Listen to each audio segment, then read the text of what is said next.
So right now, one of the most impactful things we're doing is making sure that we're prioritising activity. So identifying some of the most important carbon emitters in the region, working in collaboration with them and thinking about how do we make sure that we're using digital technologies, how are we making sure that we are engaging with people locally and skilling them up specifically on the skills that we need now. That is making a big difference.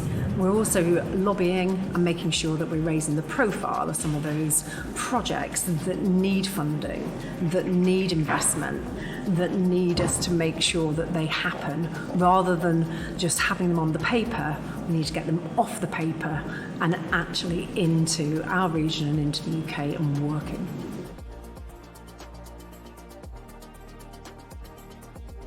The main benefit of doing this is the world and the future that we're creating for people tomorrow.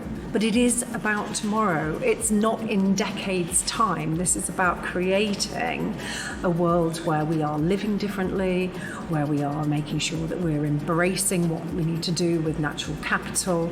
It's about the way that we drive. It's the way that we eat. It's the way that we go on holiday.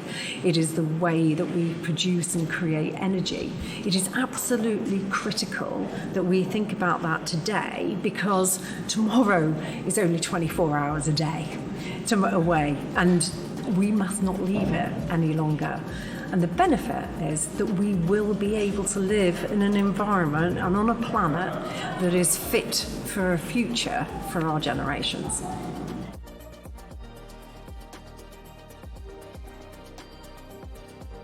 I think for organisations that are just starting on their net zero journey, it's really important to understand where you are right now. You collect some data, understand where your most carbon emitting activities are, get to grips with those pieces of information, and then dissect it and think about how can you reduce that.